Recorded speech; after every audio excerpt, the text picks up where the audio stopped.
Oi pessoal, eu sou o de Brito Machado II e esse é mais um vídeo do quadro Dissecando o CTN. No vídeo de hoje trataremos do artigo 46 do Código Tributário Nacional, dedicado ao fato gerador do Imposto sobre Produtos Industrializados, o IPI. Mas antes de entrarmos na análise do artigo 46 do CTN, não se esqueça de se inscrever no canal para acompanhar os próximos vídeos que sairão dissecando o CTN, e também os que se dedicam às súmulas do STJ e do STF, às indicações de leitura, ao processo tributário, e também de curtir esse vídeo para informar para o algoritmo do YouTube que ele é do interesse de pessoas que têm um gosto parecido com o seu. E também de, no final, usar a caixa de comentários para dizer o que pensa a respeito dessa e de outras questões. Mas vamos agora então tratar do fato gerador do IPI.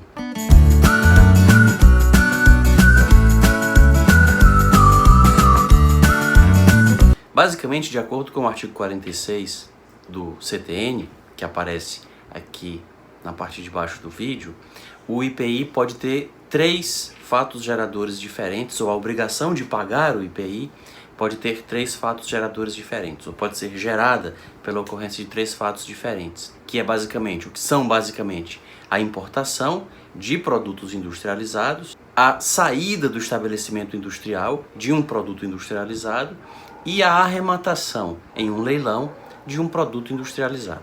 Então, basicamente é do que cuidam os 3 incisos do artigo 46. E o parágrafo único do artigo 46 explica ou define o que se entende por industrialização, que, de acordo com o parágrafo único, considera-se industrializado o produto que tenha sido submetido a qualquer operação que lhe modifique a natureza ou a finalidade ou aperfeiçoe para o consumo.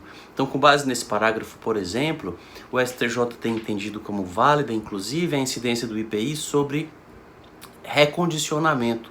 Então, se existe, por exemplo, um motor quebrado, um motor usado, e esse motor é recondicionado e é recolocado no mercado, essa operação de recondicionamento ela é considerada como uma operação de industrialização. No que tange a esses 3 incisos, o que é importante nós sabermos a respeito deles?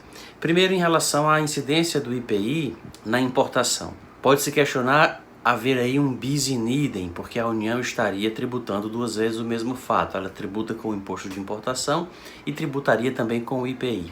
Mas não há nenhuma invalidade nesse bis in idem, porque o que acontece na verdade é que quando um produto é adquirido de alguém no exterior e entra na economia nacional, esse produto se submete ao imposto de importação. Dependendo de que produto se trate, existem alíquotas diferentes para produtos diferentes. Mas o imposto de importação, já examinado no estudo de artigos anteriores do CTN, o imposto de importação, ele é o diferencial em relação a um produto estrangeiro que entra na economia nacional. Então é ele que será o diferencial, o elemento diferencial, a onerar adicionalmente o produto estrangeiro. Mas isso não significa que esse produto estrangeiro, quando entra na economia nacional, não deva se submeter aos mesmos tributos que os produtos nacionais pagam ou que oneram os produtos nacionais.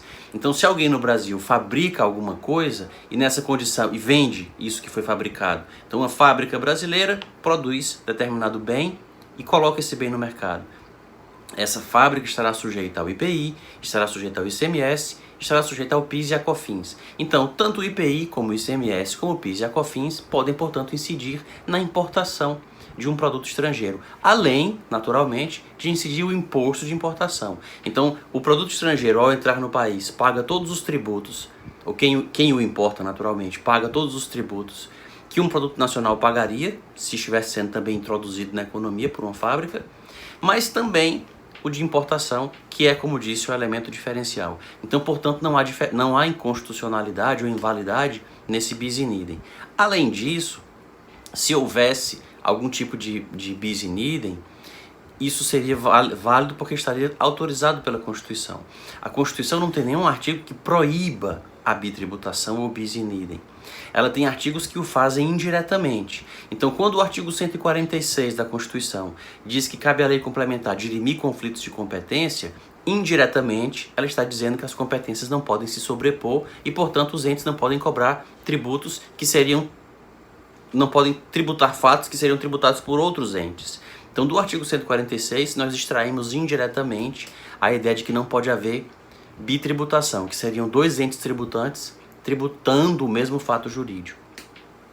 Mas isso porque consta do artigo 146 que as competências não podem se sobrepor, não podem entrar em conflito. Mas em casos em que a própria Constituição deixa claro que essas competências se sobrepõem, então não haveria invalidade nisso.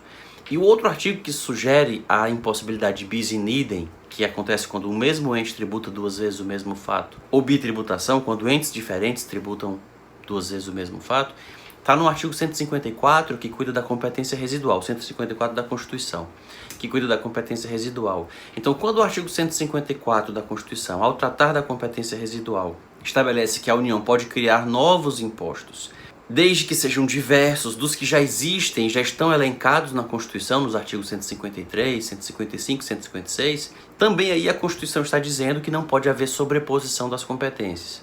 Então a União pode criar impostos novos desde que sejam diferentes. Isso significa que ela não pode tributar outras vezes os fatos que já são tributados por tributos pré-existentes. Então são esses dois artigos, o 154 e o 146, que sugerem indiretamente que não pode haver nem bitributação nem bis in idem. Mas eles fazem isso de forma, como diz, indireta e a contrário, e que não impede, que não inviabiliza que haja bitributação e bis in idem nos casos em que a Constituição expressamente assim determina. É o caso do ICMS e do IPI, que podem incidir sobre os mesmos fatos e a Constituição inclusive o diz expressamente. É o caso da contribuição social sobre o lucro do imposto de renda, e aí nesse caso não seria bitributação, seria bis in idem, mas é outra hipótese em que a Constituição também o prevê expressamente. Então o IPI e o imposto de importação estariam nesse rol. São dois impostos que a União pode cobrar sobre o mesmo fato que é a importação, mas por se tratar de fatos que juridicamente são considerados aqui como sendo diferentes. A entrada na economia nacional de um produto industrializado, que pode acontecer tanto porque foi fabricado no Brasil, como porque foi trazido de fora, foi fabricado fora do Brasil, mas foi trazido para cá. Então há a incidência do IPI nesse caso, e do imposto de importação por se tratar de um produto importado. Mas o inciso 1, portanto, trata dessa hipótese. Durante algum tempo a jurisprudência oscilou sobre se o IPI poderia ser cobrado quando houvesse a importação de um produto industrializado feita por não contribuinte do imposto. Então alguém que não é, por exemplo, um fabricante, um consumidor final, por exemplo, um não contribuinte do IPI, um comerciante que não é fabricante de produtos, que não industrializará outros produtos, se ele importa um produto industrializado, ele seria obrigado a pagar o IPI na importação? A jurisprudência do STJ entendia que sim, o STF por algum tempo entendeu que não era possível cobrar o IPI de não contribuintes do imposto na importação. Então, se alguém que não é ordinariamente contribuinte do IPI e importa um produto industrializado, digamos que uma pessoa física, não comerciante inclusive, importa um carro, faz uma importação direta de um carro para si e não para revender, essa importação não poderia sofrer a incidência do IPI. Durante um tempo o STF decidiu assim, e isso inclusive levou a uma mudança na jurisprudência do STJ, que decidiu de forma diferente, mas depois de algumas reviravoltas o STF consolidou o seu entendimento no sentido de que sim, pode haver a incidência do IPI, inclusive quando houver uma importação por não contribuinte. E esse é o entendimento que tem prevalecido hoje. Em relação ao inciso 2, nós temos a hipótese mais comum e ordinária de incidência do imposto, que é quando um industrial, um fabricante, um contribuinte que realiza a industrialização vende ou dá saída a um produto industrializado, é o fato gerador do IPI também, e nesse caso é o fato gerador por excelência do IPI.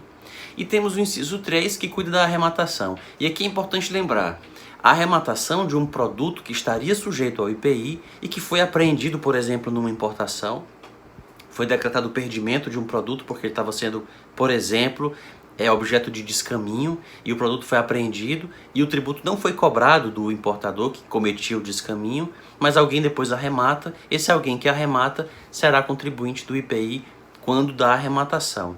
Mas isso não quer dizer que em qualquer arrematação, que aconteça em qualquer contexto, um carro, por exemplo, que seja penhorado numa execução de um banco contra o comprador do carro que não pagou o financiamento, esse carro é leiloado depois, é claro que nesse caso não haverá incidência do IPI. Não é qualquer leilão, mas é um leilão que aconteça como consequência de uma apreensão de um bem que seria tributado pelo IPI e não foi por conta dessa apreensão. Então essas são as três hipóteses basicamente de que trata o artigo 46, lembrando que o CTN não cria o IPI, ele veicula normas gerais em respeito ao que dispõe hoje o artigo 146 da Constituição, normas gerais que terão que ser observadas pela União quando da criação de leis ordinárias para disciplinar o imposto de que se cuida. Se tiver gostado desse vídeo, não se esqueça de se inscrever no canal, de usar a caixa de comentários para dizer o que pensa a respeito dessa e de outras questões, e de curti-lo para que o algoritmo saiba que outras pessoas que têm background de Big Data semelhante ao seu também podem ter interesse nele. Até os próximos vídeos.